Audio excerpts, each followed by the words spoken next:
Bes, pakibantayan naman yung niluluto ko. May bibilhin lang ako sa labas. Tawag ni Sarah sa kaibigan niyang abala sa kwarto. Iwan mo na lang diyan, Bes. Ako na bahala diyan, sagot ng kaibigan niya nang walang pag-aalinlangan. Habang nasa kwarto pa ito, lumabas si Sarah mula sa kanilang apartment at naglakad patungo sa malapit na tindahan. Sa kanyang paglalakad, napansin niyang ang hangin ay malamig at may mga dahon na nahuhulog mula sa mga puno. Saktong tatawid na siya sa kalsada nang makita niya ang isang ginang na nauna ng tumawid. Sa kanyang pagkabigla, napansin niyang hindi nito napansin ang paparating na sasakyan. Dahil sa lakas ng kabog ng dibdib niya, hindi na niya namalayan na mabilis na siyang tumakbo patungo sa ginang at kaagad na hinila ito pabalik. Aray ko, reklamo niya nang matumbas silang dalawa. Mabilis siyang bumangon, tinulungan ng ginang na bakas pa rin sa mukha ang tako. Okay ka lang po ba? Hindi ka ba nasaktan? Nag-aalalang tanong niya rito, habang inaalagaan ang kanyang sarili. Maraming salamat sa iyo, iha. Okay lang ako. Akala ko katapusan ko na. Ikaw ba, okay ka lang? May sugat ka sa siko mo, nag-aalalang sabi ng ginang habang nakatingin sa siko ni Sarah na dumudugo. Okay lang po ako. Hindi naman po siya malaki. Medyo mahapdi lang pero kaya naman, nakangiti niyang sagot sa ginang, kahit naramdam niya ang sakit. Halika, gagamutin natin yang sugat mo. At anggi pa sana si Sarah, ngunit hinila na siya ng ginang. Hotel po kayo naka-check-in, nakakahiya naman po kung papasok ako diyan. Hindi po ako nakapagbihis at saka, I'm sure, hindi po ako papapasukin diyan dahil sa suot ko, nag-aalangang sabi ni Sarah, habang tinitingnan ang kanyang simpleng dami. Don't worry, iha. Ako na bahala sa'yo, let's go. Wala sa sariling napasunod si Sarah, sa ginang na tuloy-tuloy na pumasok sa hotel. Napatingin ang mga empleyado ng hotel sa kanilang dalawa, lalo na kay Sarah, na tila nang huhusga ang tingin ng mga ito sa kanya. Ramdam niya ang mga tingin, ngunit nagpasya siyang huwag na lang pansinin. Huwag mo silang pansinin. Hayaan mo lang sila, sabi ng ginang nang mapansin nitong tila, nahihiya si Sarah.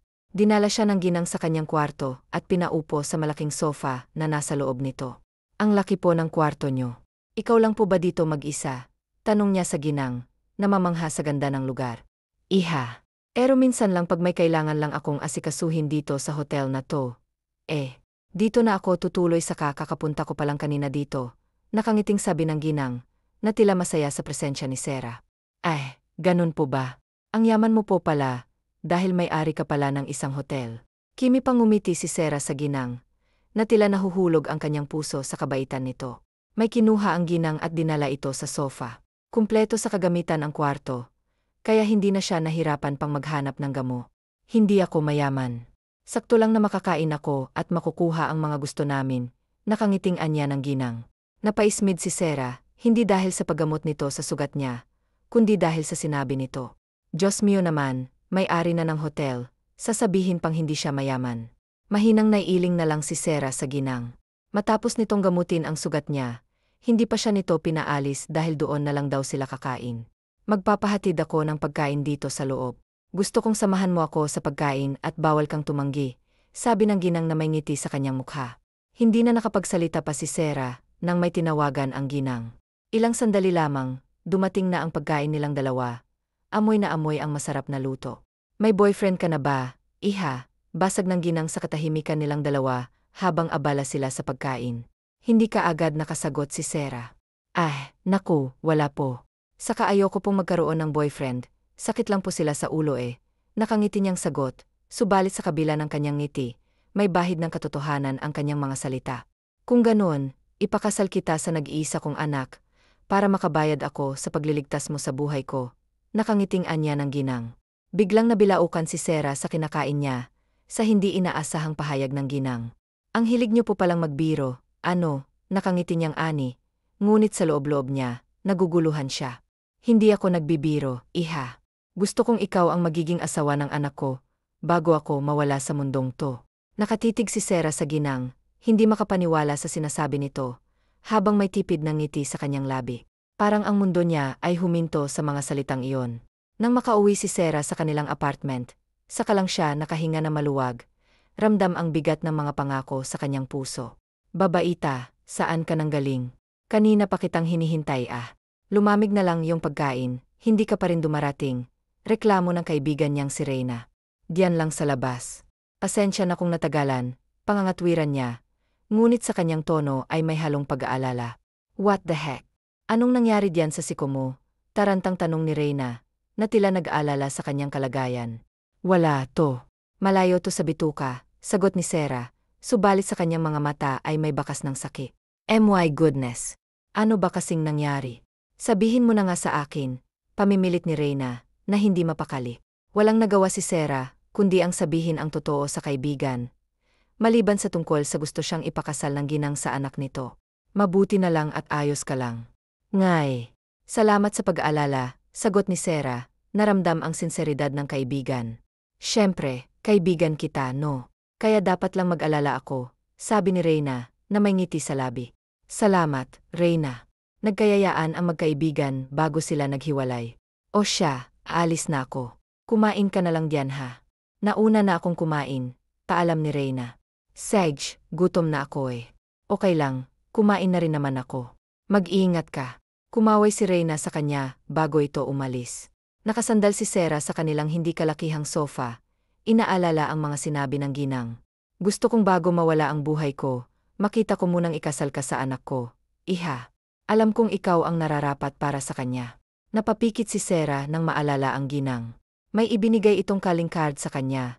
Ngunit wala siyang balak na tanggapin ang alok nito. Lalo pat hindi niya kilala ang mga ito. Kahit niligtas niya ang buhay ng ginang, ayaw pa rin niyang magtakay advantage dito. Kinabukasan, kahit masakit ang siko niya, bumangon pa rin siya para magtrabaho. Ayaw niyang may masayang sa oras niya, kaya kahit may dinaramdam, pumasok pa rin siya. Uy, alam niyo na ba ang balita ngayon na ikakasal na raw ang sikat na si Martin Romero sa hindi kilalang babae? My goodness. Ang swerte naman niya't nagustuhan siya ng ina ni Martin. Kung ako siguro yon, di na ako magpapakipot pa.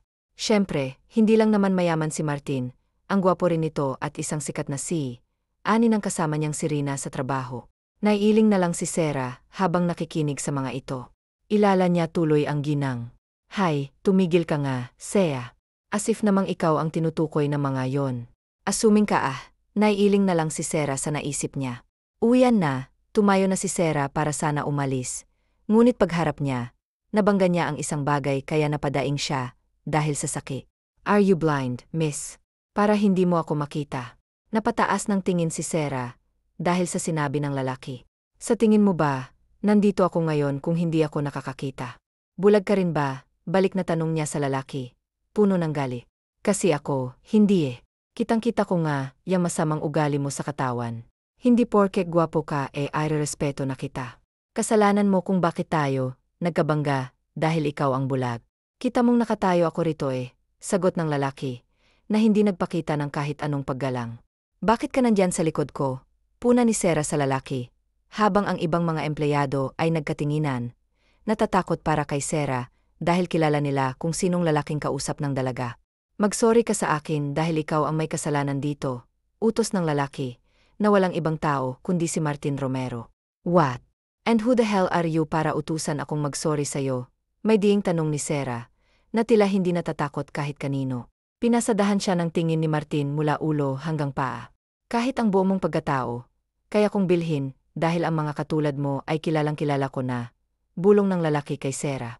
Agad na natigilan ang dalaga sa sinabi nito, ngunit nang mapagtanto ang binitawan nitong salita. Isang malutong na sampal ang dumapo kaagad sa mukha ng lalaki, na ikinagulat ng lahat, dahil kilalang kilala nila kung sinong kaaway ni Sarah. Bagay yan sa'yo. Mayaman ka nga, wala ka namang modo. Hindi porket mahirap lang kami, kaya mo na kaming bilhin. Kahit mahirap lang kami, marunong kaming rumespeto sa kapwa naming tao. Hindi kagaya mo, nakapag-aral na sa mamahaling universidad. Wala namang modo, galit na sabi ni Sarah bago iniwan ang lalaki. Napahawak si Martin sa pisngi niyang tinamaan ng sampal ni Sarah. Nakatiimbagang pa siyang nakatingin sa papalayong babae. Agad naman na napaiwas ng tingin ang iba pang mga empleyado, na matalim na tingin ang ipinukol ni Martin sa kanila. Gosh, nakakatakot talaga siya kung makatingin. Para ka na niyang ililibing ng buhay, ani ng isang babae, na sinagundahan naman ng lahat. Talaga bro, wow, first time na may sumampal sa'yo At empleyado ko pa. Sino naman ang babaeng yon? Matanong ko nga mamaya, tinawanan na ni Derek si Martin. Unang pagkakataon kasi na may babaeng sumampal dito at insulto ito para sa binata. Gusto kong makilala at malaman kung taga saan ang babaeng yon. Nagkakamali siya ng binangga, seryosong sabi ni Martin, na puno ng galit at pagkabigla. Oh come on bro, huwag mo nang patulan, babae lang yon. Saka palipasin mo na lang to. Tanong ko lang, sino ba yung ipapakasal ni tita? Bakit parang ang bilis naman yata?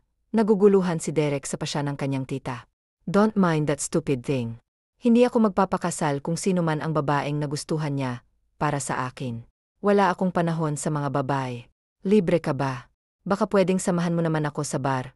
Tanong ni Martin sa kaibigan. Sure. Tapos na rin naman ako, sa kauwian na kaya let's go. Sabay na umalis ang dalawa sa opisina.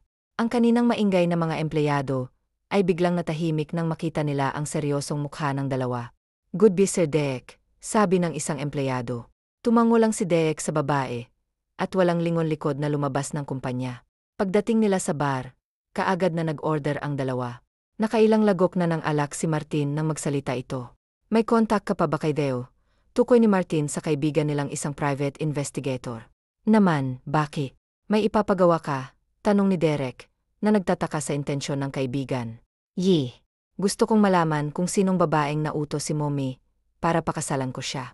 Magbabayad ako ng malaki, kailangan malaman ko ang totoong pagkatao niya. Sagot ni Martin, na puno ng determinasyon. Okay, tatawagan ko siya at sasabihin ko sa kanyang nais mo.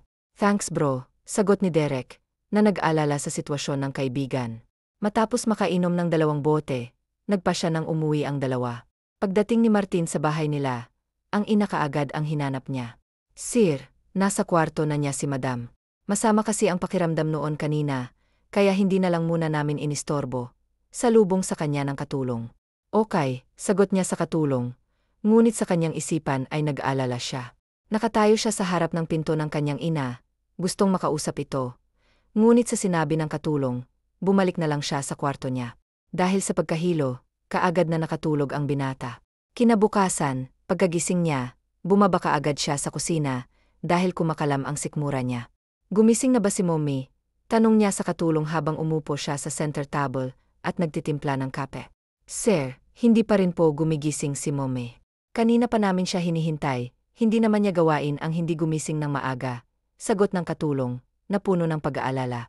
Mabilis na tumayo si Martin at tinakbo ang hagdan papunta sa kwarto ng kanyang ina. Bigla kasi siyang kinutuban sa sinabi ng katulong. Mabilis niyang binuksan ang pinto at nakita ang ina na nakahiga lang sa kama. Mom! Oh God! Biglang nahintakutan si Martin nang makitang ang putla ng kanyang ina. Mabilis niya itong binuhat at halos takbuhin na lang niya ang hagdan dahil sa tako. Mabilis naman na binuksan ng katulong ang kotse at kaagad na isinakay ang kanyang ina. Sumama na rin ang isa pa nilang katulong at iyon ang kasama ng kanyang ina sa baksi. Damit, galit na sabi ni Martin nang maipit sila sa traffic. Oh come on. Bilisan nyo, mura niya ulit, puno ng pangamba. Ma'am, hold on. Please don't leave me. Takot niyang sabi habang nililingon ang kanyang ina sa backseat. Nang makawala sa traffic, halos paliparin na niya ang sasakyan para mapabilis ang pagdating nila sa ospital. Kaagad namang inasikaso ng mga doktor ang kanyang ina pagdating nila doon. Hindi mapakaling nagpapabalik-balik si Martin habang hinihintay ang paglabas ng doktor. Pagkalipas ng ilang sandali, lumabas na ang doktor at kaagad namang sinalubong ni Martin. How is she, Doc? Is she okay? Kaagad na tanong niya sa doktor. Tatapatin na kita, Martin. Stage 4 na ang sakit ng iyong ina. Matagal ko na siyang. What do you mean? Anong stage 4? Are you kidding me? Galit na sabi ni Martin sa doktor ng ina. Hindi makapaniwala sa narinig. I'm not kidding, Martin. Your mom has stage 4 cancer sa kanyang buto. Matagal ko na pong sinabi sa kanya na magpa-opera na para maagapan ang pagkalat ng sakit niya. Pero ayaw niyang makinig sa akin at alam kong wala kang alam sa lahat ng to dahil hindi niya to sinasabi sa'yo. Nakikiusap din siya sa akin na wala akong babanggitin sa'yo. Sorry, pero may taning na ang buhay ng iyong ina, malungkot na sabi ng doktor, na tila nagdadalamhati sa sitwasyon. Ang mga salitang iyon ay tila isang kidlat na tumama kay Martin. Ang takot at panghihinayang ay naghalo sa kanyang puso, habang unti-unting bumabagsak ang kanyang mundo. Parang binagsakan ng langit at lupa si Martin nang marinig ang sinabi ng doktor sa kanya. Hindi niya alam kung anong sasabihin. Naghihina siyang napaupo sa upuan. Nakayuko habang nakatakip sa mukha ang 2 kamay. Nagising ang ina ni Martin at puting paligid ang bumungad sa kanya. Nang lingunin niya ang nakahawak sa kamay niya, nakita niya ang kanyang anak na payapang natutulog. Hindi niya alam kung ilang oras ba siyang tulog bago nagising. Halos wala na siyang lakas, kaya mahina lang niyang pinisil ang kamay ng anak. Ma'am. Napamulat ng mata si Martin nang maramdaman ang kamay niyang parang pinisil. May masakit ba sa'yo? Bakit hindi mo sinabi sa akin na may dinaramdam ka pala? Bakit mo nagawang ilihim sa akin ang sakit mo? Naiyak na sabi ni Martin sa ina. Matamis lang nangumiti ito sa kanya. Mahal na mahal kita, Martin. Ayokong mag-alala at istorbuhin ka sa trabaho mo. Alam kong pagod ka palagi, Damit, ma'am. Kailanman hindi ka naging istorbo sa akin. Ikaw na lang ang mayroon ako, Hindi ko hahayaan na mawala ka sa akin, kaya dadalhin kita sa ibang bansa. Magagawan pa natin to ng paraan. Okay. Umiling lang ang kanyang ina habang hawak ang kamay niya. Alam kong kaunti na lang ang natitira kong mga araw. Anak, kaya gusto kong bago man ako mawala, makita muna kitang ikasal sa babaeng yon. Napapikit si Martin at huminga ng maluwag. Okay, ibibigay ko sa iyo ang gusto mo, but please lumaban ka naman para sa akin, ma'am, nagmamakaawang sabi ni Martin sa kanyang ina. Nakangiting nakatingin si Ginevra sa anak niya. Pangako, anak, abutan ko munang ikasal ka bago ako mawala, mahinang ani ni Ginevra sa isip niya. Matapos matulog ang kanyang ina, hinagilap ni Martin ang kanyang cellphone para tawagan ang kaibigan niya. May balita na ba sa pinagagawa ko? Meron na. Pumunta ka ngayon dito sa bahay. Dito na hinatid ng mokong ang resulta sa pinapatrabaho mo, sagot ni De.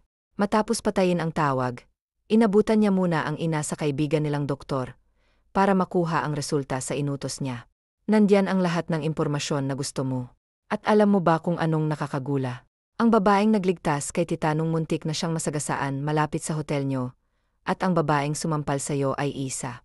Hindi ko alam kung maswerte yung babaeng yun o hindi, nakangiting ani ni Derek sa kaibigan. Matapos mabasa ang laman ng mga papel, kaagad na pinaasikaso ni Martin ang kasal niya. Ano bang nangyayari? Takang tanong ni Derek sa kaibigan. Mom has stage 4 cancer at may taning na ang buhay niya. Seryosong sabi ni Martin sa kaibigan. Ang kanyang boses ay puno ng sakit at panghihinayang. What? Oh my goodness. Paanong? Kailan mo lang nalaman? Kagabi lang at hiniling niyang pakasalan kong babaeng, yan bago siya mawala. Ang tanong kung papayag bang babaeng yan. Sa tingin ko, hindi mo siya basta mapapapayag. Babayaran ko siya kung gusto niya, basta pumayag lang siya. Determinadong sabi ni Martin. O sige, sa opisina ko bukas pumunta ka. Pero paano kung hindi siya pumayag? Ihaharap ko siya kay mommy. Tumango na lang sa kaibigan si Derek. Alam niyang gagawin ng kaibigan ang lahat para sa kanyang ina, dahil mahal na mahal niya ito. Kinabukasan, sa kumpanya habang nagtitipa sa kanyang komputer, ay bigla na lang may tumawag sa kanya. Serena, gusto ka raw makausap ni Sir Derek. Importante raw. Bakit daw? Hindi ko rin alam, puntahan mo na lang. Kinakabahan na tumayo si Serena. Alam niyang alam ni Derek na may nangyari kahapon, at ang ikinatatakot niya ay kung baka tanggalin na siya nito. Huwag naman sana. Paano na lang ang tiyahin kong umaasa sa akin kung matatanggal ako rito? Mahina niyang ani sa sarili niya. Kumatok muna siya sa pinto bago siya pumasok. Good morning, sir. Pinapatawag mo raw po ako, magalang niyang sabi sa kanyang boss. Nang umikot paharap sa kanya ang upuan, ay parang ipinako si Serena at nakatingin sa lalaking seryoso at walang emosyon ng mukha. Oh goodness! Anong ginagawa niya rito? Tanong ni Serena sa isip niya, habang mataman lang na nakatingin sa gwapong binata na nakaupo sa swivel chair ni De. Akala ko po, Sir Derek. Sige po, babalik na lang po ako mamaya. Tatalikod na sana si Serena nang magsalita si Martin. Gusto kong pakasalan mo ako, diretsong sabi ni Martin sa dalaga. What? Nanlalaki ang mata ni Serena, dahil sa narinig. Pero nang makabawi ay kaagad siyang tumitig kay Martin. Diretsuhin mo na ako, Sir. Anong kasalang sinasabi mo? Ikaw ang gusto ni Mommy na pakasalan ko. Kung hindi ka papayag, babayaran kita basta magpakasal ka lang sa akin. Diretsong sabi ni Martin. Pasensya ka na, Sir, ha? Pero hindi ko pinagbibili ang kalayaan ko. Kahit bayaran mo pa ako ng ilang milyon, mas pipiliin ko pa rin ang kalayaan ko. Diretsong sagot ni Serena sa kaharap. Napahilo sa kanyang noo si Martin, dahil ang akala niya, kaya niyang pasunurin ang dalaga kapag binayaran niya ito. Pero nagkamali pala siya. Kung wala na po kayong ibang kailangan, Babalik na po ako sa trabaho ko. Tumayo na si Serena at nang aalis na nang magsalita ulit si Martin. Nasa ospital ngayon ang mommy ko, dahil may sakit siya, at hinihiling niyang pakasalan kita, bago man lang siya mawala. Napatigil sa paghakbang si Serena, nang marinig ang sinabi ni Martin sa kanya. Huwag mong idahilan ang nanay mo sa kalokohan mo. Baka karmahin ka. Sa tingin mo ba makikiusap ako sa'yo, kung hindi pa totoo ang sinasabi ko? Aba, sino ka ba sa tingin mo para paglaanan ko ng oras? Kung hindi lang dahil sa aking ina, hindi ako makikiusap sa'yo. Lumabas na ang pagkaarogante ni Martin. Halatang mabilis itong maubusan ng pasensya. Natigilan si Serena sa sinabi ng binata sa kanya. Naitanong niya kaagad sa sarili niya, kung sino nga ba siya, para habulin ng isang sikat na si. Kilala na kasi niya ito, dahil sa mga katrabaho niya. Kung hindi kita mapapapayag, sana dalawin mo man lang ang ina ko sa ospital, dahil gusto kanyang makita. Tumayo na si Martin at naunang umalis kay Serena. Mas lalong hindi naimik si Serena sa nakikitang pakikitungo ni Martin sa kanya. Masyadong malaki. 1,000,000 kabayaran ng pagpapakasal mo sa kanya, Serena. Isa pa, may kasunduan kayo. Kasal ka lamang sa kanya sa papel at pag wala na ang kanyang ina, ipapaanul niya kaagad ang kasal niyo. Sana naman pag-isipan mo itong mabuti. Matapos magsalita ni Derek na kapapasok lang sa opisina niya, ay nagpaalam na si Serena na lumabas na.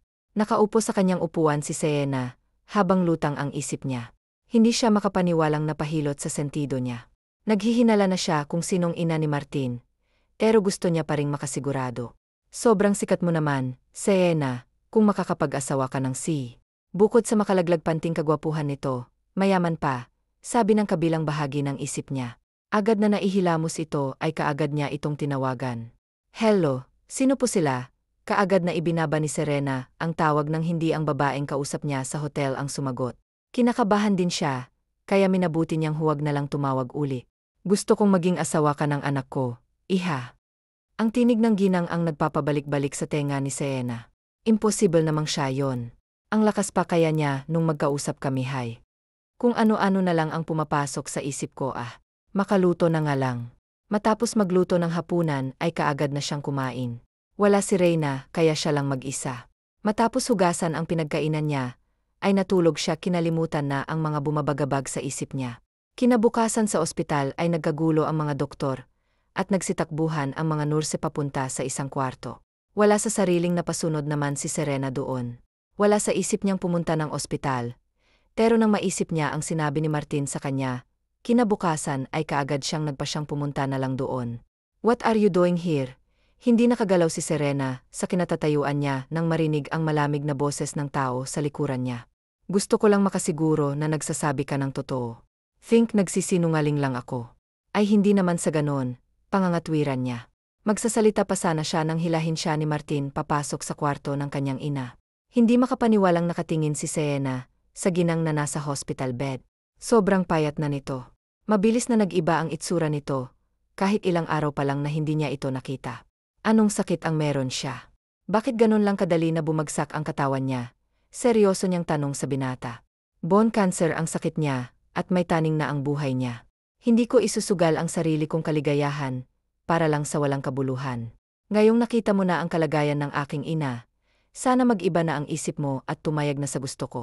Hindi sumagot si Serena sa binata. Tahimik lang siya, habang hinahaplos ang noo ng natutulog na ginang. Sobrang naawa siya dito. Wala na rin kasi siyang ina, at ang kinikilala niya ngayong ina, ay ang kanyang tiyahin. Pag-isipan kong sinabi mo. Sa ngayon, alis na muna ako. Hindi na nagtagal si Serena sa ospital. Umalis na siya. Tama na sa kanya na nalaman niyang ang ginang na sinasabi ni Martin, at ang tinulungan niya ay isa. Mabilis lang na lumipas ang mga araw. Naiinip na si Martin kung papayag ba si Serena sa alok niya. Kahit dagdagan niyang ibabayad niya rito, ay gagawin niya, basta't mapagbigyan lamang niya ang kanyang ina. Bubunutin na sana niya ang kanyang cellphone, para tawagan ang dalaga nang bumukas ang pinto ng kwarto ng kanyang ina, at pumasok doon ang kanina pa niyang hinihintay. Pasensya ka na kung ngayon lang ako nakabalik. Nasira kasi yung cellphone ko, Bibili na lang siguro ako kapag nakasahod na ako. Kaagad na sabi ni Serena nang makapasok siya. No need. Ako nang bibili ng cellphone mo, para makontak naman kita, kapag may kailangan ako. Hindi na sumagot pa si Serena sa lalaki. Nilagay na lang niya ang dala niyang prutas sa maliit na mesa sa kahinarap si Martin. Papayag na ako sa gusto mo. Agad na kumislap ang mga mata ni Martin nang marinig ang sinabi ng dalaga. Salamat. Gayon din, ipapaasikaso ko na sa aking tauhan ang mga kakailanganin sa madali ang kasal natin. Tumango lang si Serena at di na nagsalita pa. Nang magising si Ginevra, ay si Sienna kaagad ang bumungad sa kanya. Kahit nang hihina siya, ay ngumiti pa rin siya na matamis sa dalaga. Iha, Serena, masaya akong nandito ka. Nakangiti niyang sambit sa pangalan ng dalaga. Nabalitaan ko po ang nangyari sa'yo, Ita, kaya dinalaw kita dito. Kamusta ka na? May dala akong mga prutas para sa'yo. Mabuti yan para sa kalusugan mo. Nakangiti pero batid sa boses ni Serena ang lungkot. Nag-abala ka pa, Iha, pero maraming salamat, nakangiting sabi nito sa dalaga. Si Martin na nasa gilid lang nila, ay parang nakalimutan na ng kanyang ina na nandito ito. Nakita rin niya kung paano ngumiti ang kanyang ina sa kaharap nitong dalaga. Matagal din bago umuwi si Sienna, habang may ngiti naman sa labi si Ginevra, na bumalik sa pagtulog, at bago siya pumikit ay sinabihan niya muna ang anak niya na kailangan na niyang asikasuhin ang kasal nila ng dalaga. Hindi na nagkomento pa si Serena sa gusto ng ginang. Hinayaan na lang niya ito, dahil pumayag naman siya sa offer ng anak nito. Mabilis lang na natapos ang lahat ng kailangan nila. Sakay si Ginevra sa isang wheelchair, ay nakangiting nakatingin si Ginevra sa gwapo niyang anak, at kay Serena na ngayon ay naglalakad sa red carpet, habang hawak ang bulaklak na siya mismong pumili para sa dalaga. Isang matamis na ngiti ang pumask sa labi ni Ginevra na masaksihan ang pag-ion ng dalawang tao sa may altar. Ngayon ay masaya na akong lilisan ng mundong ito, dahil nakita ko nang naging mabuti ng kalagayan ninyong dalawa. Congratulations, mga anak ko. Huling salita ni Ginevra bago pumikit sa kanyang kinaupuan. Sa araw mismo ng kasal ni Martin at Sienna ay binawian ng buhay si Ginevra habang nakaupo ito sa wheelchair niya. Halos magwala naman si Martin sa simbahan nang malaman na wala ng buhay ang kanyang ina. Marami ang nalungkot sa pagkawala ni Ginevra. Hindi lang kasi mabait, matulungin at mapagmahal din ito, kaya marami ang nagmamahal sa kanya.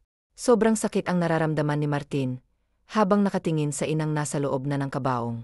Hindi niya alam kung paano at kung saan siya mag-umpisa ngayong wala na ito sa tabi niya.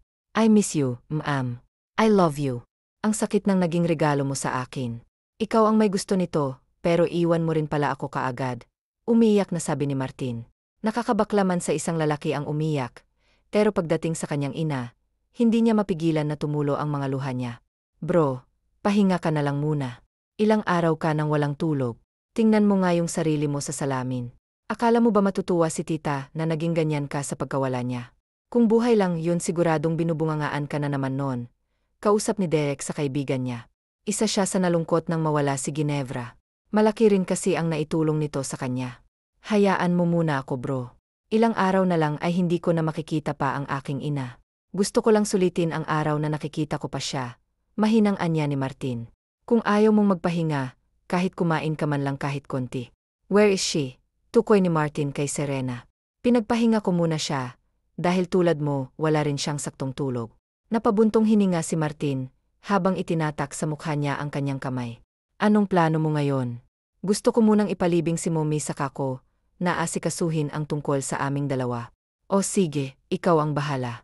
Na magising si Serena mula sa pagkakatulog ay saglit lang siyang naglinis ng katawan, saka siya, bumalik kung saan si El Martin, nagtimpla na rin siya ng kape nila ni Martin, para kahit papaano ay may laman ang tiyan nito, kahit kape lang. Uminom ka muna ng kape. Agad na napalingon si Martin sa babaeng nagsalita, habang may dala itong tray, na may lamang 3 baso ng kape. Salamat, Sera, pasasalamat ni Derek sa kanya. Walang anuman po, sir. Ito naman po sa iyo, Sir Martin. Inilapag ni Sera ang isang baso ng kape, at tumabi siya ng upo sa mga ito. Kahit asawa siya nito ay sir pa rin ang itinatawag niya rito. Mabilis lang na lumipas ang mga araw. Tuluyan nang inihatid sa kanyang huling hantungan si Ginevra. Hindi ko po lubos akalain ang mangyayari po sa inyo. Salamat po sa kabutihan na nagawa niyo sa akin. Paalam, ma'am, mahinang sabi ni Sera sa biyenan. I really missed you, ma'am. I love you. Halos hindi na marinig ang boses ni Martin, dahil sa hina ng pagkakasambit niya sa kanyang sinabi. Matapos ang libing, kinabukasan ay ipinatawag ni Martin ang abogado ng kanyang ina, para malaman ang last will nito. Wala akong interes sa mana mula sa iyong ina. Binayaran mo lang ako, kaya ayon lang ang hihingin ko. Anong ibig mong sabihin? Tanong ni Martin sa babae. Ngayong wala na si Maam Ginevra, hindi mo naman kailangang magpanggap na mag-asawa tayo, dahil hindi na yun kailangan. Agad na napalingon si Martin sa ginawa ng asawa niya nang tumayo na ito. And where do you think you're going? Uwi na ako sa apartment ko. Ikaw na lang ang maghintay sa abogado nyo, at isend mo na lang sa bank account ko ang bayad mo. Parehong nagkatinginan si Martin at ang kaibigan niya, dahil wala man lang interes si Sarah sa naiwang mana ng kanyang ina. Pagdating ni Sarah sa kanyang apartment, ay kaagad siyang humiga sa kanyang kama, at hinayaan ang sarili na hilahin ng antok. Paggising ni Sarah ay ang cellphone kaagad niyang hinana. Napamulagat at nawala ang kanyang antok nang makita ang laman ng text. Galing yun sa bangko at nakasaad doon na may perang inihulog sa account niya. Agad na pabuntong hininga si Sarah. Tumayo na siya para maligo. Nakahanda na ang lahat ng gamit niya, dahil aalis na siya sa apartment na yon. Saka na lang siya magsisend ng resignation kapag nakaalis na siya sa apartment niya. Siya na lang mag-isa doon, dahil nauna nang umuwi si Reyna sa kanila, dahil nasa ospital ang ina nito. Wala pa rin ba si Sarah? Tanong ni Derek sa sekretarya niya. Sir, nag-email po si Sarah ng resignation niya. Umalis na po siya sa kanyang trabaho, sagot ng sekretarya niya sa kanya. Hindi nakapagsalita ang boss ni Sarah. Ganoon din si Martin na naghihintay din pala kay Sarah. Nang magkatinginan ang dalawa ay mabilis silang tumayo, sabay na lumabas ng opisina. What the heck? Kaagad na napamura si Martin nang malaman na wala na sa apartment niya si Sarah. Where the hell is she? Naihilamos ni Martin ang kamay sa kanyang mukha. Sakit talaga sa ulo ang babaeng yun eh. Porket nakuha na niya ang bayad ko sa kanya, hindi ba niya alam na mas malaki ang makukuha niyang pera kapag nakipagtulungan siya sa akin? Sa tingin ko, walang balak si Sarah na makihati sa mamanahin mo, dahil kung yun pa ang intensyon niya, hindi siya alis sa araw na binasa ni attorney ang last will ni tita. Sigurado kung lumayo na siya ngayon, tapos na ang trabaho niya. Alam niya kasi na pagpapanggap lang ang ginawa niya, kaya wala yun sa kanya. Lalo lang hindi mapakali si Martin. Kailangan natin siyang mahanap pero saan? Ni wala tayong alam kung saan siya ngayon. Ako na ang gagawa ng paraan para mahanap siya. O sige, ikaw ang bahala. Sabihin mo na lang sa akin kung kailangan mo ng tulong ko. Salamat bro.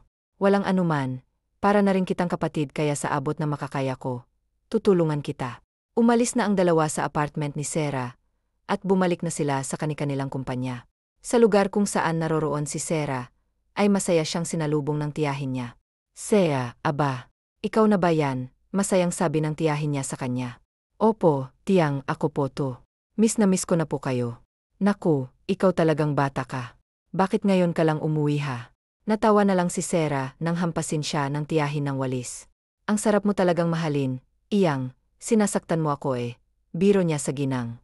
Magsasalita na sana ang tiyahin nang may isa pang lumabas ng bahay. Sarah, Kuya Bernard, nakauwi ka na rin. Aba, matagal na. Bakit ngayon ka lang nagpakita dito? Miss na miss ka na namin ah, sabay akbay nito sa dalaga. Namiss ko rin naman kayo eh. Talaga. Kung ganun, may pasalubong ako diyan. Sabi ko na yan ang sasabihin mo eh, natatawang sabi ni Sarah habang binitbit ng pinsan ang dala niyang mga bag. Akala mo ba nakalimutan ko ang pasalubong niyo? Siyempre, hindi kayo pa ba, nakangiti niyang sabi. Naging maingay ulit ang bahay ng tiyahin ni Sarah, dahil sa kanya. Ang kulit kasi nito at talagang ayaw paawat. Mabilis na kumalat ang chism sa kanilang barangay, na nakabalik na siya, kaya ang dating manliligaw ng dalaga, gusto na namang manligaw sa kanya. Bunsoy, may gusto rin naman ligaw sa iyo papupuntahin ko mamaya. Agad na bilaukan si Sarah sa kinain niya, nang magsalita ang kuya niya. Kuya, anong bisita? Kaagad na sabi niya nang makainom na siya ng tubig. Oh, bakit? Dalaga ka naman hindi ba? Ilang taon ka na nga ba? Huwag mong sabihin hanggang ngayon wala ka pa ring boyfriend. Huy, ang tanda mo na. Ano ngang tanda? Bata pa ako no? Hindi kagaya mo eh. Ikaw nga matanda na eh. Bakit wala ka pa ring girlfriend? Eh ayoko pa magkaroon ng sakit sa ulo. Ganyan kasi ang mga babae, sakit sa ulo. Saka wala pa akong pera, para ipangbili ng luho, na magiging girlfriend ko, kaya pas na muna ako. Natatawang nakatingin si Sarah sa pinsan niya. Yun kasi palagi ang dahilan niya, kapag tinatanong niya, kung may girlfriend na ba ito. Sa paglipas ng mga araw ni Martin, ay wala siyang nagagawang trabaho. Kung pumasok man siya sa opisina, para lang pirmahan ang kailangan niyang pirmahan, at aalis din kaagad siya. Ilang araw ka ng ganyan. May hindi ba ako nalalaman, Makahulugang tanong ng kaibigan niya sa kanya nang dalawin siya nito sa opisina niya. Bakit? Anong bakit? Wala ka nang nagagawang tamang trabaho, at kung magtrabaho ka man, halos ayaw mo nang kumain. Tapatin mo nga ako bro, may gusto ka ba kay Sea? Kasi hindi ka naman ganyan dati ah. Wala nga lang sa'yo mga babae, deadma mo lang. Pero ngayon, sabihin mo na sa akin ang totoo nang matulungan kita. Hindi yung sinusolo mong problema mo, dahil nga lang ba talaga sa mana na iniwan ni tita, o gusto mo na rin si Sarah? Ang totoo bro. Malakas na buntong hininga ang pinakawalan ni Martin, bago ito nagsalita. I don't know kung gusto ko ba siya, basta isa lang ang alam ko. I miss her so much. Sumilay ang isang pilyong ngiti sa labi ng kaibigan, habang nakatingin sa kanya. Si Sarah lang palang magpapabalik sa iyo, nakangiti nitong sabi sa kaibigan. May problema ka ba? Ang lalim ng iniisip mo ah, sulpot ni Bernard sa tabi ng pinsan niya. Ikaw pala, kuya. Ang tanong kong sagutin mo, may problema ka ba? Kanina ka pa nakaupo dito at ang layo ng tingin mo. Anong iniisip mo? Share mo naman sa akin, baka matulungan pa kita. Tipid lang nang umiti si Sarah sa pinsan, habang nasa malayo pa rin ang tingin nito. Ikaw ba, kuya, nasubukan mo na bang magmahal? Seryosong tanong ni Sarah sa pinsan, pero nasa malayo ang tingin niya. Bakit ka ba nagkakaganyan? Dahil may nagpapatibok na sa puso mo, malumanay na tanong ni Bernard sa pinsan. Sa tingin mo ba, kuya, may magmamahal kaya sa akin? Napangiti si Bernard, habang nakatingin sa pinsan niya. Bakit mo naman natanong yan? Hindi mo ba alam na nakuha mo ang ganda na taglay ng iyong ina? Ganun ba? Masyado ka namang honest, kuya, humaba tuloy yung hire ko, natatawang anya. Napatawa na lang din si Bernard, na nakatingin sa pinsan niya. Ano, may balita na ba? Kaagad na tanong ni Martin nang mag-abot sila ni Anderek sa isang bar. Wala pa pero huwag kang mag-alala, mahahanap din natin siya. Anong silbi ng iniwan ni tita sa'yo, kung hindi mo gagamitin, para mahanap ang babaeng yon? Walang komento si Martin, lumalagok lang siya ng alak, habang nagsasalita si Anderek tungkol sa pinapagawa niya. Ito kasi ang inatasan niya, para hanapin si Sarah. Mabilis lang na nagdaan ang mga araw, hanggang sa naging buwan. Kauwi lang ni Sarah galing sa palengke, at nang pumasok siya sa loob ng bahay, ay bigla na lang siyang napaatras nang makita ang panauhin ng pinsan at ng tiyahin sa sala. Oh, mabuti naman at nandito ka na, Sea. Kanina pa naghihintay ang bisita mo sa'yo. At ano ang sinasabi niya na asawa mo raw siya? Ikaw talagang bata ka. Sinasabi ko na nga, ba't may dahilan kung bakit ka umuwi rito? Nanlalaki ang mga mata ni Sarah, na napatitig sa dalawang lalaki, na nakasandal sa sofa, habang nakatingin sa kanya. Kuya, nagbibiro lang naman po siguro sila. Takot na anya ni Sarah sa pinsan niya. Ano bang ginagawa niyo rito? Nagtatakang tanong niya sa dalawang lalaki nang makabawi mula sa pagkabigla. Sinusundo na kita at kailangan na kitang iuwi sa bahay natin. Bakit mo ba kasi ako nilayasan eh? Ang sarap pa ng pag-uusap natin noong araw na umalis ka. Kita pa ang lungkot sa mukha ng mga mata ni Martin. Hindi naman nakapagsalita si Bernard. Ganoon din si Anderek. Habang si Sarah ay sumama ang timpla ng mukha niya. Anong sinasabi mo diyan? Anong masarap ang pag-uusap natin? Gusto mo sabihin ko sa kanila ang napag-usapan natin ng araw na yon? Mahina pero nakataas ang kilay na sabi ni Sarah. Ang akala ni Martin ay madadala niya sa pagmamakaawa ang dalaga, pero mukhang galit na naman ito sa kanya. Sarah, akin na nga yung dala mo at mag-usap muna kayo ng asawa mo. Mamaya na tayo mag-usap, kuya. Hindi ko po siya asawa, giit niya sa pinsan. Mamaya ka na magpaliwanag. Kausapin mo muna siya nang makauwi na sila. Walang nagawa si Sarah nang iwan na sila ng pinsan niya, pati si Anderek, at ang tiyahin niya ay umalis na rin. Ano ba kasing ginagawa mo rito at ano yung acting mo kanina? Baka lang nakakalimutan mo ha, wala na ang iyong ina at pagpapanggap lang ang lahat ng kung anong meron tayo.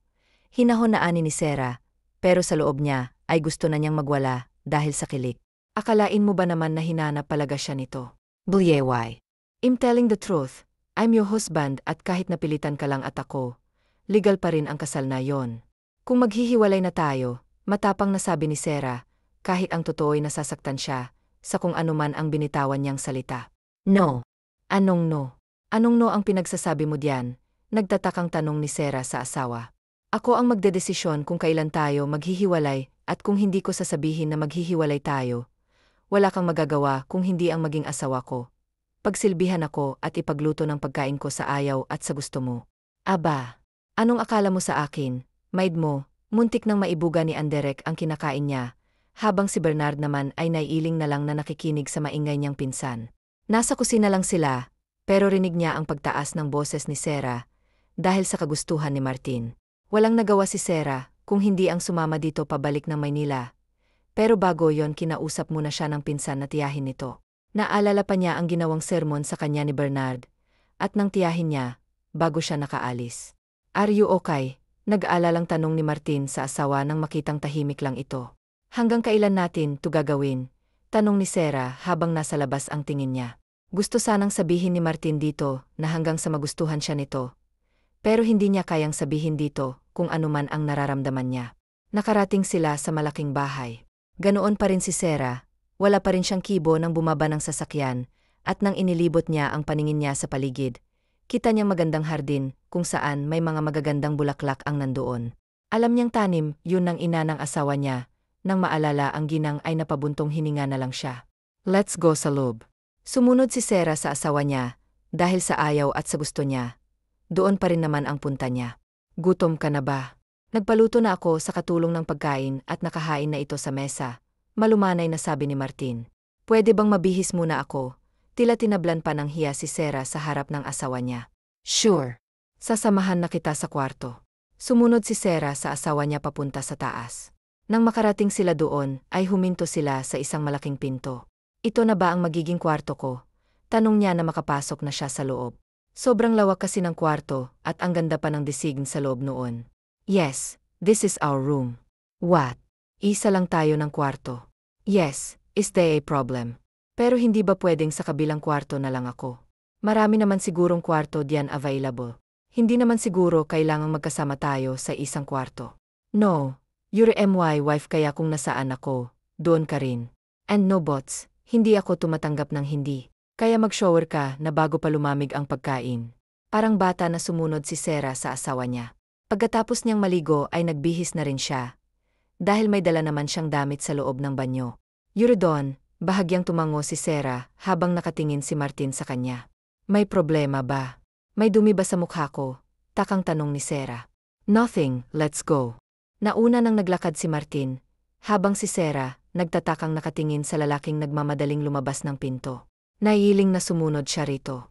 Pagdating niya sa dining area, ay nagsimula ng kumain si Martin. May pagkain na rin at ulam sa plato niya, kaya umupo na lang siya at nagsimula na lang din kumain. Hindi man lang nag-abalang hintayin ako, kala ko bumait na, mahinang palatak ng isip niya. Bala ko palang mag-apply ng trabaho, bukas since nandito na rin naman ako sa Maynila. Basag ni Sarah sa katahimikan nilang mag-asawa. No, hindi mo na kailangan pang magtrabaho. I'll give you kung ano man ang gusto mo. Asawa na kita kaya kung ano man ang meron ako, sayo na rin. At bago ko makalimutan, halos kalahati na mamanahin ko kay mommy ay sayo nakapangalan. Sayang naman kung hindi mo gagamitin. Halos mabilaukan si Sarah, dahil sa narinig sa asawa. Anong ibig mong sabihin? Gulat na sabi ni Sarah. Sasabihin ko mamaya, kumain ka na muna. Walang nagawa si Sarah kung hindi ang kumain na lang, at dahil gutom siya'y naparami ang kain niya. Matapos nilang kumain ay dinala ni Martin ang asawa sa sala, para doon sila mag-usap. Halos walang masabi si Sarah, dahil sa mga nalaman niya. Hindi niya alam kung bakit yun ang naisipan ng ina ni Martin ngayong hindi naman siya lubos na kilala nito. Pero wala akong pakialam sa mamanahin ko. Gusto ko lang ng buhay na tahimik at wala sa isip ko na darating ako sa ganitong punto. Kung kaya mo ako kinuha sa probinsya, dahil sa Maria yan, ibibigay ko naman yan sa iyo lahat dahil hindi ko ugaling gumastos ng pera na hindi ko pinaghihirapan. Isa pa, sa'yo naman talaga yan kaya karapatan mong bawiin sa akin yan. Mahabang sabi ni Sarah gustong sabihin ni Martin sa asawa na wala siyang balak na kunin ang minana nito sa kanyang ina. Pero hindi niya kayang magsalita, dahil inunahan siya nito at hindi niya alam kung papaanong ipapaintindi rito ang nais niya. Ilang araw nang nakatira si Sienna sa bahay ng asawa niya, dahil wala naman siyang nagagawang trabaho, dahil sa gusto ni Martin. Martin, gusto ko sana magtrabaho, malumanay niyang sabi sa asawa niya nang makauwi ito at kasalukuyan silang nasa hapagkainan. Kung gusto mo talagang magtrabaho, pwede kang magtrabaho, pero bilang personal assistant ko lang. And that's final. Gusto pa sanang mag-react ni Serena, pero hindi na lang niya ginawa. Gusto sana niyang bumalik kay Derek, pero sa tingin niya, hindi papayag ang asawa sa gusto niya. Ang mangyari sa kabila ng pinapakita niyang tapang sa lalaki, ay nakatago naman doon ang tunay na nararamdaman niya. Ayaw niyang ipakita ang nararamdaman niya, dahil ayaw niyang pagtawanan siya nito, na hindi naman niya mapapayagan. Habang sa kwarto nilang mag-asawa ay nakaboxer lang si Martin na lumabas ng banyo, dahil katatapos lang niyang maligo, at habang pinupunasan ang basa niyang buhok, ay siya namang pasok ni Sienna, at halos lumuwa ang mata ni Sienna, dahil sa nakita. Mabilis na tumalikod siya, at dahan-dahan na umalis sa kinatatayuan sa pag-aakalang hindi pa siya nakita ng asawa, at bago siya nakahakbang ay lumapat na sa balat niya ang malamig na kamay ng asawa niya. At saan ka pupunta, Eyem? Alam ko naman na pinagpapantasyahan mo ako, kapag tulog na tulog tayo. Bakit hindi mo ako titigan ngayon? Sabay paharap niya sa asawa niya. Nakangiting pinagmamasdan asawang nakapikit habang humarap sa kanya. Sobrang gwapo ka na ba't hindi mo magawang humarap sa akin? Nakangiti niyang sabi sa asawa niya. Gustong-gusto niya itong asarin, dahil lumalabas ang pagkatigre nito, kapag galis sa kanya. At hindi nga siya nagkamali, dahil dumilat ito at nakipagtitigan sa kanya. Alam mo ang ganda mo sana kaso ang ugali mo pagkaharap mo ako, para kang tigre. Pero bakit sa iba ang bait mo? Ang pangit naman nila, wala sa sariling sabi niya. Alam mo hindi ka lang hambog makapal din pala yung mukha mo. Ano, alam mo? Alam na alam kang ganyang mga galawan eh. Tapatin mo nga ako, Martin, may gusto ka ba sa akin? Kasi ang mga linya na yan para lang sa mga torpe. Kung may gusto ka man sa akin, sabihin mo na malay mo naman sasagutin pala kita. Nakangiting sabi ni Serena at nakipagtitigan kay Martin. Hindi alam ni Martin kung matatawa ba siya o hindi sa asawa niya, at sa halip na mapikon ay parang naaliw pa siyang nakatingin dito. Talagay. Kung may gusto nga ako sa'yo sasagutin mo ba ako kaagad? Hindi ka na ba alis at iwan ako? Nang asar na tanong niya sa asawa. Pero totoo ang tanong niya rito, kung hindi ba siya nito iwan, kung may gusto nga ba siya rito. Si Serena naman ang hindi nakasagot sa tanong ng asawa niya. Napipi siya at ramdam niya ang pag-init ng pisngi niya, dahil sa sinabi ng asawa. Anong pinagsasasabi mo? Impossible ang sinasabi mo. Walang mayaman na maaaring magkagusto sa katulad naming mahihirap eh. Di ba nga ang tingin yung mga mayayaman sa amin mga hampas lupa? Dahil kung hindi kami kakahig hindi din kami makakatuklas. Lumiryo ang mukha ni Martin, dahil sa narinig mula sa asawa niya. Ganun na ba talaga ang tingin yung mahihirap sa aming mayayaman? Totoong may mayayaman na mata pobre. Pero magkaiba kami at kaya kong patunayan, yan sayo. Tuluyan ang hindi nakapagsalita si Serena sa sinabi ng asawa. Bigla siyang nahiya dito kaya mabilis siyang tumalikod. Pero bago pa siya makahakbang ay nahawakan na siya ni Martin, paharap sa kanya, at walang alinlangan siniil siya nito ng halik. Nanlaki ang mga mata niya at nagpupumiglas.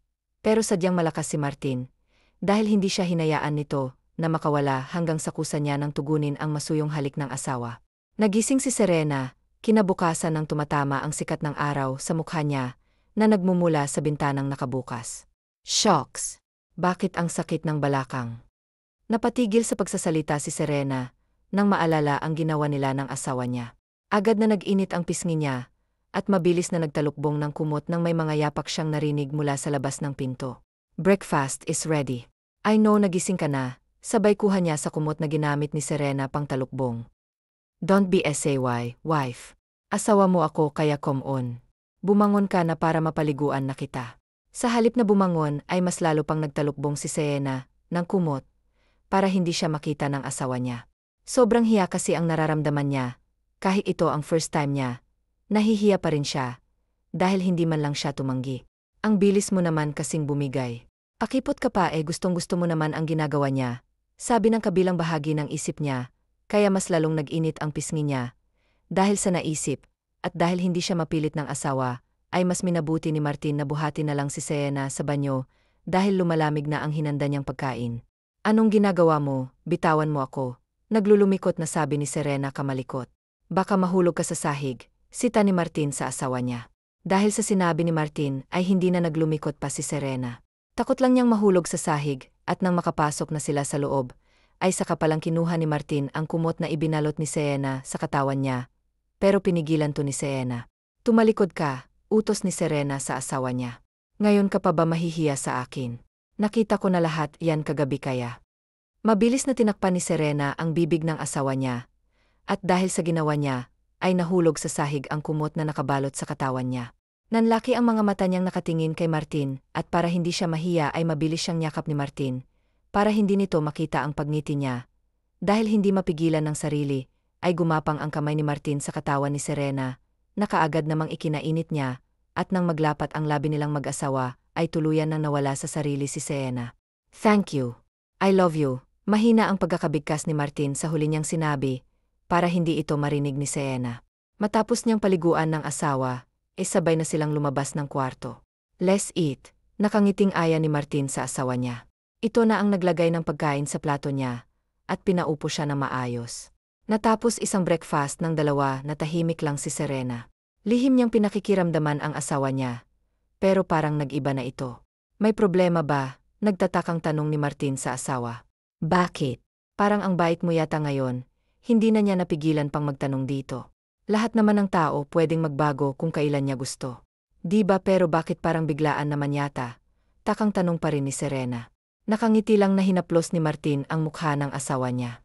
Hanggang sa mga oras na yun, ay hindi siya makapaniwalang mahal na niyang babae, na gusto ng ina para sa kanya. Nagdaan pa ang mga araw, naging linggo at naging buwan. "Maria, nakauwi na po ba si Martin?" Tanong ni Serena sa katulong nila. "Hindi pa siya umuwi, iha. Tumawag siya kanina at sinabing gagabihin siya sa pag-uwi." "Bakit? May problema ba?" "Wala naman po, Maria.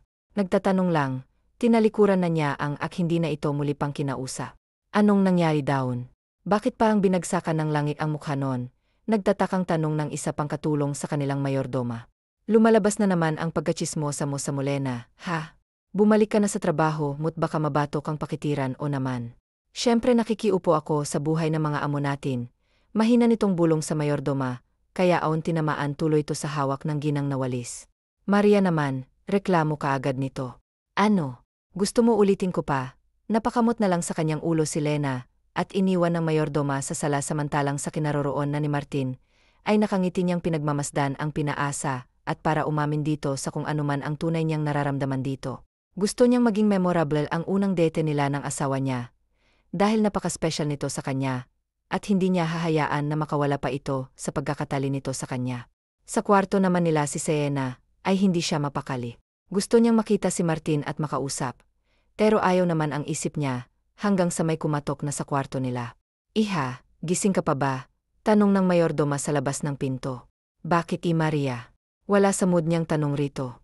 "Magbihis ka't may pupuntahan tayo," kaagad na sabi ni ng mayordoma. "Saan po tayo pupunta?" Saka pinagbawalan ako ni Martin na lumabas, baka pag nalaman niya po, mapagalitan ka pa niya, isa pagabi na rin naman po. "O naman, syempre, aalis ba tayong hindi nakapagpaalam? Alam kong nabuburyo ka na dito sa bahay, kaya igagala muna kita ngayon." Nakangiting ani ng ginang.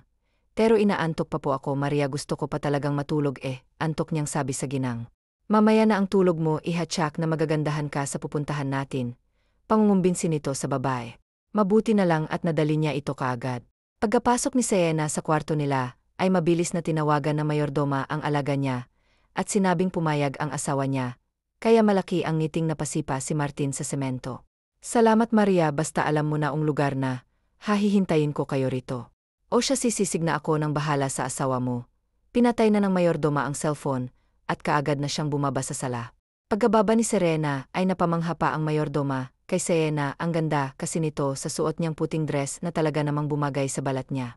"Napakaganda mo, iha." Nakangiting puri ng mayordoma kay Serena nang makalapit na ito sa kanya.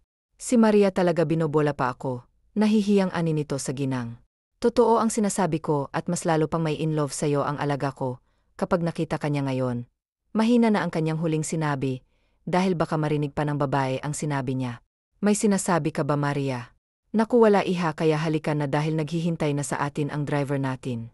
Kaagad na sumunod si Serena sa ginang at kaagad namang pinagbuksan siya ng driver ng pinto. Nang makaupo na siya ng maayos, ay saka pa lang to umikot sa kabila. Tahimik lang na nakatingin si Serena sa labas ng bintana, habang wala siyang kaide-ideya kung saan sila pupunta. Pagkarating nila sa lugar, ay nagtatakang napatingin si Serena, sa paligid ang tahimik kasi ng lugar, at tanging mga ilaw lang ang nandoon. "Doon, Maria. Saang lugar po ito?" "Malayo po ito sa city, hindi po ba?" "Iha, huwag kang mag-alala, walang ibang tao dito maliban lang sa inyo, maiwan na muna kita dito, ha?" Paalam ng ginang. Ayaw pa sanang pumayag ni Serena, dahil mag-isa na lang siya doon. Pero iniwan na siya ngang ito nang ilibot niya ang paningin sa buong lugar, ay saka pa lang niya napansin ang nag-iisang mesa na may nakalagay na bulaklak at meron ding mga nakatayong kandila. Sa unti-unti niyang paghakbang papunta, sa may mesa ay siya ring pagtugtog ng isang musika na talaga namang may naalala siya. Pagkalapit niya sa mesa ay siya ring paglabas ni Martin, na hindi niya alam kung saan ito galing. Martin, anong ginagawa mo rito? Anong pakulo to? Naguguluhan niyang tanong sa asawa. Sa halip na sagutin siya ni Martin, ay ginagap lang nito ang kamay niya at dinala siya sa gitna, kung saan may maraming mga kandila ang sinindihan ng pabilog. Can I dance with you, my wife? Parang hinaplos ang puso ni Sarah sa tanong nito at sa itinawag ni Martin sa kanya, kaya wala sa sarili, napatango siya sa asawa dito. You're so beautiful, malambing na sabi ni Martin, habang nakatitig sa mga mata ng asawa niyang nakatingin din sa kanya. Agad naman na nag-init ang pisngi ni Sarah, dahil sa narinig mula sa kanyang asawa. Thank you, mahina niyang tugon dito. Alam mo bang noong una kitang nakita, talagang hindi kita gusto at totoong napilitan lang akong pakasalan ka. At noong namatay si Mommy, totoong noong una, mana mo lang ang dahilan kung bakit gusto kitang hanapin para bawiin sa iyo ang lahat na dapat ay para sa akin naman talaga. Pero noong ilang araw na kitang hindi nakita at naging mga buwan pa, hindi ko nga alam kung bakit, pero para akong baliw na palagi kang hinahanap ng mga mata ko. At noong time na yon saka ko pa ang nasabi sa sarili kong mahal pala kita kaya kita gustong makita. I love you, Sarah. Parang natutod si Sarah nang marinig ang sinabi ng asawa niya sa kanya. Mahal mo ako, gulat niya ang tanong dito. Simula nang umamin si Martin sa asawa niya, ay naiilang na si Sarah sa kanya. Maging sa pagtulog ay nag-iiba na rin ito ng kwarto. May problema ba tayo? Bakit ramdam ko na iniiwasan mo ako? Malumanay na tanong ni Martin sa asawa niya. Nasa teres kasi ng kwarto si Sarah. Nakatayo siya habang nasa baba ang tingin niya. Lumayo ka muna sa akin, malumanay din niyang sabi sa asawa. Bakit? Basta, gusto kong lumayo ka muna sa akin. Ayokong nakikita yung pagmumukha mo, walang lingon na sabi ni Sarah. Napabuntong hininga na lang si Martin. Labag man sa kalooban niya, ay pinagbigyan pa rin niya ang kagustuhan ng asawa niya. Umalis si Martin sa kwarto ng asawa na mabigat sa loob niya. Aminin man niya o hindi ay alam niyang sasaktan siya sa inaasal ngayon ni Sarah sa kanya. Pagkababa ni Martin sa hagdan ay siya namang labas ni Sarah sa kwarto niya at sinilip ang nakayukong asawa na pababa ng hagdan. Pati siya hindi niya alam kung bakit siya nagkakaganon. Alam niyang may gusto rin siya sa asawa niya, pero hindi niya alam kung bakit ayaw niya itong makita.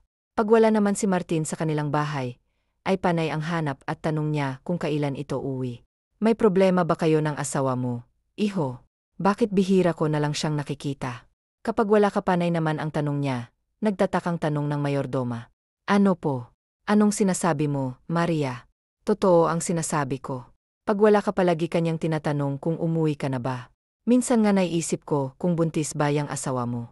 Agad na natigilan si Martin sa sinabi na mayordoma sa kanya, saka siya napalingon sa taas, kung nasaan ang kwarto niya. Sigurado po ba kayo, Maria? Nabuntis siya kasi hindi naman siya ganyan dati. Pati pa nga ako'y nagtataka sa pagbabago ng ugali niya ngayon. Lang ayaw na ayaw niya raw akong makita. Hindi naman siya galit, pero ewan ko ba kung anong dahilan bakit ayaw niyang makita yung mukha ko. Yan ang mga senyales ng isang buntis. Aba, masyado mo namang ginalingan kung totoo ngang hinala ako, nakangiting sabi ng ginang. Maraming salamat sa impormasyon, Maria. Biglang sumigla ang katawan ni Martin, at kaagad na nagpaalam sa ginang na alis muna siya. Samantalang kinabahan naman si Sarah nang marinig ang pag-uusap ng dalawa. Magdadalawang buwan na nang hindi siya dalawin ng buwanang dalaw niya, kaya't kahit siya nagdududa siyang buntis nga siya. Sa opisina ni Derek ay napataas ang kilay niya nang makita ang seryosong mukha ng kaibigan, at alam niyang hindi ito pupunta doon kapag wala itong kailangan sa kanya. Oh, may problema ba? Si Sarah na naman ba? Alam mo ba kung ano yung mga senyales kapag buntis ang isang babae? Diretsong tanong ni Martin sa kaibigan niya. Napataas naman ng kilay si Derek nang marinig ang sinabi ng kaibigan. Ho! Huwag mong sabihin na nabuntis mo kaagad si Sarah ng ganoon kadali.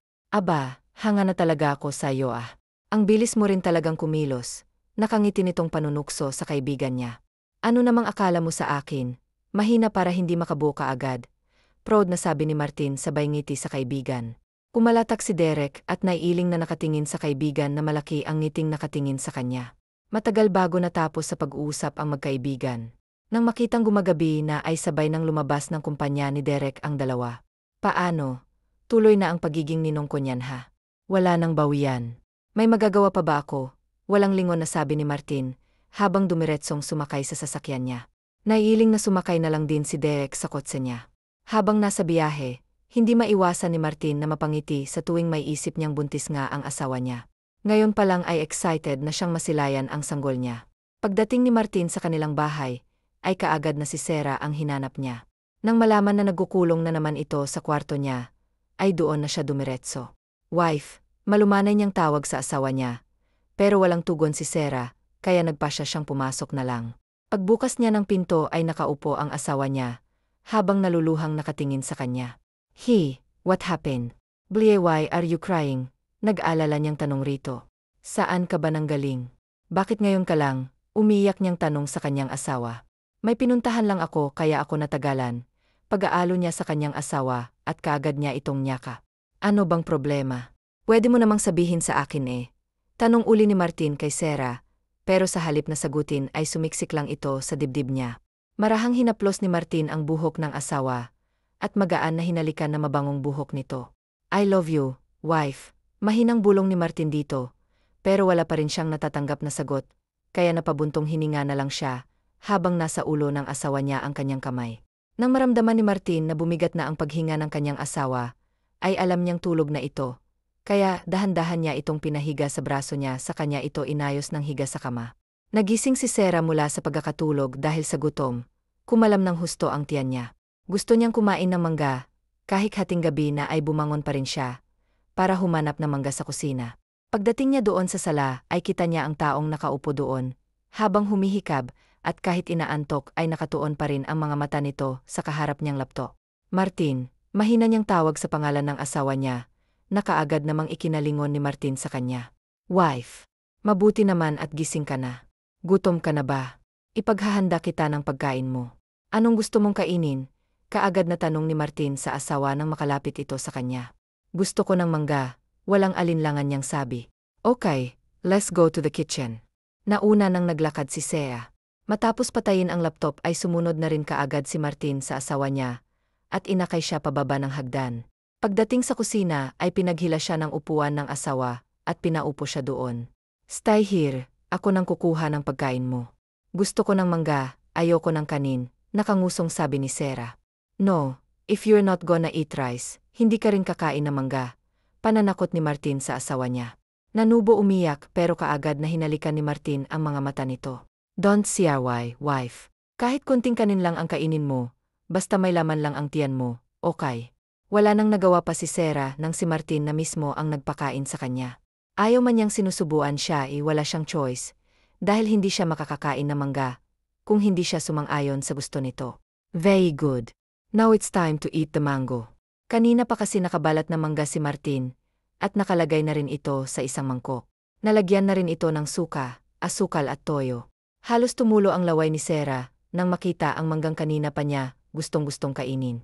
Ang sarap, Yummy, parang ungol ng pagkakabigkas ni Sarah, habang dinidilaan na manggang hawak niya, habang si Martin naman ay napapalunok sa sariling laway nang makita ang ginagawa ng asawa niya. Mabilis na nag-init ang pakiramdam niya nang marinig ang paungol na pagbigkas ng asawa niya, habang nasasarapan sa kinakain nitong mangga. Wait, mahinang bulong ni Martin. Nakailang mura pa siya sa isipan niya nang tumayo bigla ang kaibigan niya. May nararamdaman ka ba? Nagtatakang tanong ni Sarah kay Martin nang makitang parang natigilan ito. Don't worry, I'm okay. Nakangiti pa niyang sabi habang pinagmamasdan si Sarah.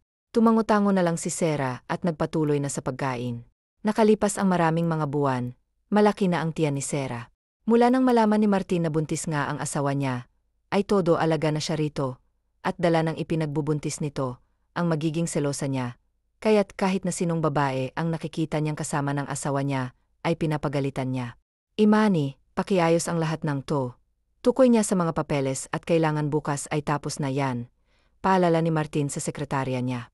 Ilang araw na siyang busi at ilang araw na siyang walang masyadong time sa asawa niya, dahil sa naging problema sa kumpanya nila. Kaya po, sir. Wala na po ba kayong ibang ipag-utos, sir? Coffee. Baka gusto mong ipagtimpla kita ng coffee. Nakangiting sabi nito na tila'y inaakit ang boss niya. Kasama ba sa trabaho mo yan, Imani? Akita ng asawa ko, Nakataas kilay na sabi ni Sarah nang bigla na lang itong pumasok sa opisina ni Martin. Agad na natigilan si Imani nang may nagsalita sa likod niya. What? Asawa? Sino? Ikaw, natatawang sabi ni Imani. Baka nagkakamali ka po ng opisina na pinasukan, miss. Wala pang asawang boss namin. Di ba, sir kaya nilalandi mo siya dahil wala pa siyang asawa, ganun ba? Agad na natigilan ng sekretarya na nakatingin kay Sarah at nang bumaba ang tingin niya sa tiyan nito, ay nagpalipat-lipat ang tingin niya sa dalawa. Gusto kong tanggalin mo siya sa trabaho niya ngayon din, seryosong sabi ni Sarah sa asawa niya.